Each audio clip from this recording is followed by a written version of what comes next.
reflexão, histórias, aprendizados e reflexões que iluminam a caminhada.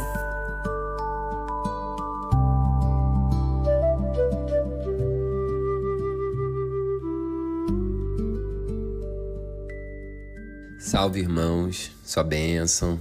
Eu sou o Anderson, médio de Umbanda há 6 anos no Tuaque, filho do Caboclo Sete Flechas e da mãe Gisele. Sou aprendiz das medicinas da floresta, consagro a Ayahuasca há 1 ano no círculo e sou guardião do rapé há 8 meses. Me sinto muito honrado com o convite da Nanda para gravar esse segundo áudio, do Círculo de Reflexão. Então, Nanda, gratidão, arro. Bom, o tema que eu escolhi para compartilhar é muito caro à minha jornada, de autoconhecimento. É o amparo da criança interior, ou como alguns gostam de chamar, a cura da criança interior. Esse tema tem a ver com ressignificar, o nosso passado, para que a gente conduza as nossas ações no presente, não só conduza de maneira mais adequada, não só reagindo a partir das feridas daquela criança. Então, apesar de ser comum as sessões de terapia, isso, acho que eu faço, isso me tocou de uma forma muito mais concreta na minha primeira consagração no círculo. E o que eu vou falar sobre isso é muito simples, mas ensina a como a gente pode pôr em prática um processo terapêutico mesmo, a partir do que a medicina nos revela na cerimônia. Então, durante essa primeira cerimônia, quando a força estava lá em cima, ao cantar para as mães d'água, Oxum e Iemanjá, lá na pontezinha, ali no lago, entregue às emoções das águas, eu tive uma admiração muito forte. Vi a criança que eu fui um dia num lugar muito escuro, sozinha, chorando muito, em sensação de desespero mesmo, muito amedrontada, encolhida, sentada no chão ali, segurando os joelhinhos. A cena me tocou e me trouxe muitas sensações, de rejeição, de abandono, de vergonha, inferioridade, desamparo, raiva, mágoa e frustração. Eu abracei aquela criança naquele momento, dei colo e disse a ela o que queria ouvir naquela época dos outros, dos adultos que estavam à minha volta. Mas senti que essa cena sozinha ali, aquele acontecimento, era um acesso àquilo, não era um processo de cura em si, era acessando aquela dor, acessando aquele desamparo, aquela escassez, aquela falta. Então aquilo não era suficiente para amparar aquela criança. Muitas emoções negativas, a gente nem entende isso às vezes, mas muitas emoções negativas que precisamos reconhecer e curar hoje vêm dessa criança que nós fomos um dia. E os gatilhos vão ali no nosso dia a dia se mostrando, nos padrões incômodos, ruins que a gente vai repetindo, e nas reações desproporcionais, da nossa maneira, do nosso modo de reagir mesmo ao outro, O motivo é que aquela criança que um dia ousou mostrar a alegria de ser ela mesma, teve esse direito negado. Ela foi entendendo com as piadas, os xingamentos, as punições e as surras, as violências, que ela sofria, que ser autêntica perturbava o mundo dos adultos.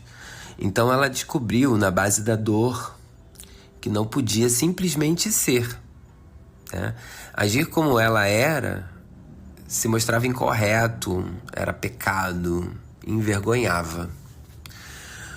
O tanto que aquilo doía por baixo do sorriso apagado da minha criança entristecia aquela sua alegria infantil. E ela ficava cada vez mais no seu canto, fechada ali em si mesma para não incomodar. E diminuía seu brilho, se apagava aos poucos.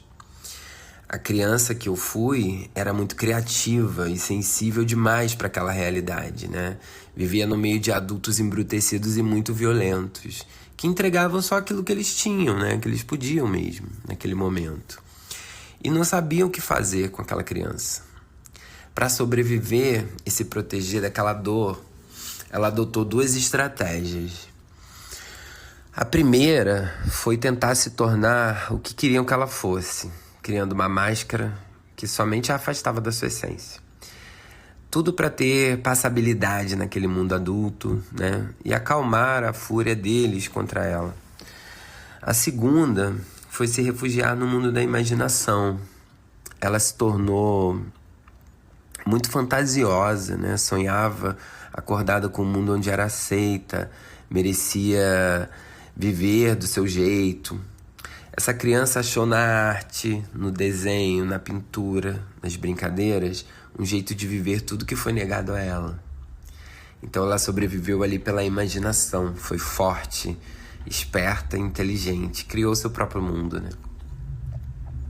O problema disso é que aprendi a me vigiar, a buscar aprovação, a tentar ser aceito e querer provar o meu valor o tempo todo, né? Nem mesmo eu sabia que essas características vinham daí, desse momento, dessa criança, de tudo que foi negado a ela, né? Além disso, a arte também foi tirada de mim. A criança que sonhava fazer um curso de desenho do Daniel Azulay, naquela época, né? Foi taxada de preguiçosa pelos adultos à sua volta, né? Simplesmente por estudar e desenhar. Aos 13 anos, então, eu fui trabalhar e o desenho, o sonho da infância, ficou para trás, né? Foi esquecido.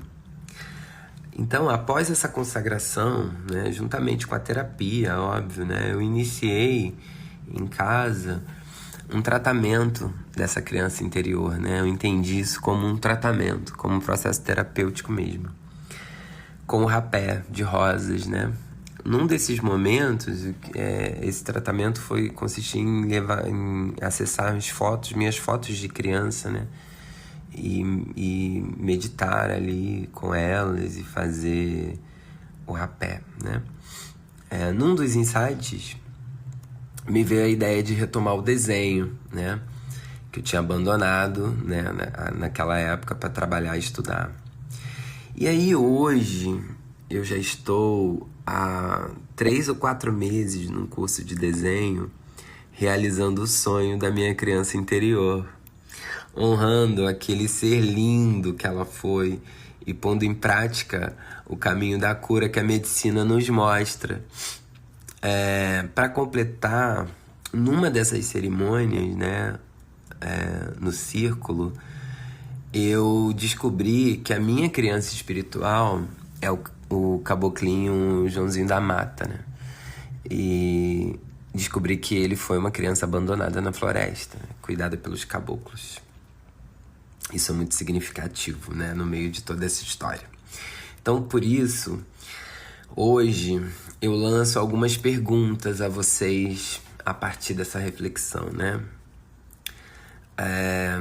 Como anda a sua relação com a criança que vocês um dia foram?